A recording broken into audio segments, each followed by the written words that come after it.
One of the things that I like most in physics teaching is using demonstrations which look almost like magic. So I thought I'd make a compilation of some of my favourites from the last couple of years. So first up is seeing through a black plastic bag with the infrared camera. Next, a soot-covered coin appears silver when it's dipped into water because of total internal reflection in the thin layer of air that's trapped by the soot. If you want further details about any of the demonstrations, then there are links to the individual videos and a playlist of all of them in the description. This is a beautiful demonstration of Lenz's law, where a super strong neodymium magnet is dropped and it swings but refuses to hit the copper block. Ice melts super fast between two blocks of copper, but just 0.1 of a millimetre of plastic on the right stops the ice melting much at all. Amazing how such a small thin piece of plastic makes such a big difference. Next, we have music playing through a transformer, where the loudspeaker is just connected to the secondary coil. And when some of that alternating magnetic field passes through the second coil, it induces a potential difference, which makes an alternating current flow and makes the loudspeaker work. But if we misalign the coils so that the magnetic field doesn't pass through from the first coil to the second coil, then we don't get an induced potential. The fork balancer, where two forks connected with a matchstick in between will balance on the rim of a wine glass, is a lovely demonstration when teaching centre of mass, but I have the mad idea to try and combine it with the centripetal tray and see if I could successfully get it to perform circular motion in a vertical circle without falling off.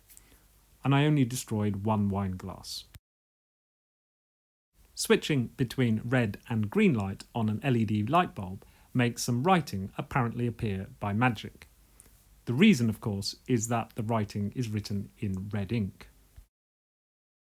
If you remove the final polarising filter from a liquid crystal display monitor, then it looks completely white until you look at it through some polarising sunglasses or a polarising filter. Thanks to Joe Cossette for sharing this great demonstration. Pepper's Ghost allows us to apparently fill a beaker with a candle burning in it with water and the candle continue to burn. Levitation or floating things always look magical, and the Fun Fly Stick, which is a mini Van de Graaff generator, is a great tool to use when teaching static electricity. Combining the Fun Fly Stick with copper mesh and thin threads allows you to show the electric field around charged conductors in 3D. Returning to levitation, mini ultrasonic levitators are really cheap now, and they're a great thing to use when you're teaching stationary or standing waves. Some of my students gave me this lovely magnetic floating platform as a thank you present, and so I thought I had to make a video about how it worked. It's great that you can see the 4 coils that adjust their magnetic field to keep the floating magnet perfectly balanced, and I thought adding a tensegrity structure on top would make it look even more magical. I bought myself an infrared camera for my birthday this year, and I thought that I needed to make good use of it. This is a great little application which shows why we have seasons. You can see that it's cooler in the northern hemisphere at the moment. This is another lovely application of total internal reflection between the two cups, which makes the word not disappear. A filament bulb and 1,000 lines per millimetre diffraction grating film is enough to show the absorption line of sodium when we put sodium hydrocarbonate into the Bunsen burner flame. Even more striking is that a flame from a spirit burner with sodium salts mixed with the alcohol looks almost black when it is backlit with a low-pressure sodium lamp. When I saw these spinning wine glasses that you can get, which you can turn upside down without the liquid falling out, I had to get one for teaching circular motion. The electron diffraction tube shows electrons behaving as waves, being diffracted by polycrystalline graphite. Recently, I had the idea of putting 3 diffraction gratings at 60 degrees to each other and shining a violet laser onto glow-in-the-dark film to show the pattern you'd expect from a single crystal of graphite. But because the graphite is in lots of different orientations in the polycrystalline coating, we can represent that by rotating these diffraction gratings and show why we would expect a ring from electron diffraction. The bell jar wall of death demonstration has a little toy car going round in circles without falling down on a vertically walled bell jar, which really is quite amazing. For discussion of refraction, having something hidden in water beads and filling it up, which is common on social media, is a lovely little demonstration. Here, a Lego figure appearing.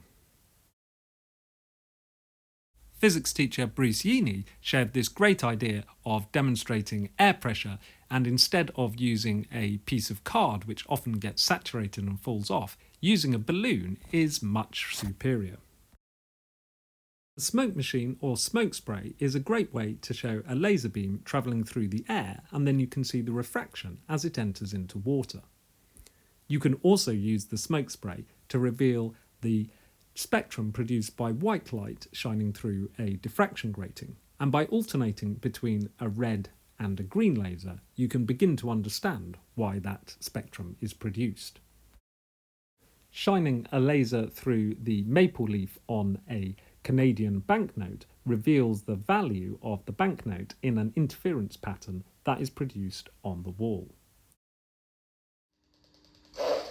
The Doppler effect can be demonstrated using 3cm microwaves and used to explain how a speed gun works in this demonstration.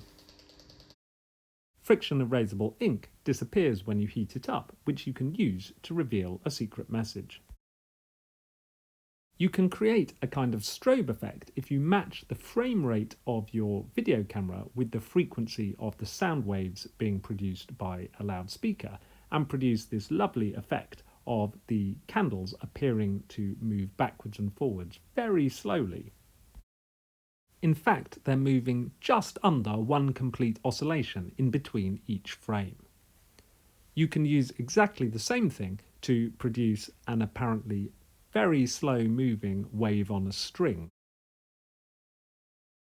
Magnetic field chips, which consist of plastic with a little bit of iron wire in the middle, are a lovely way to show the 3D nature of magnetic fields. And I'll finish with a beautiful demonstration produced by nature itself, showing waves diffracting between the rocks on Praia Corpo Santo in the Azores. If you've enjoyed this video, then why not subscribe or check out the playlist of all the individual videos, and if you're a teacher, why not follow the link in the description to my website that has lots of physics teaching ideas.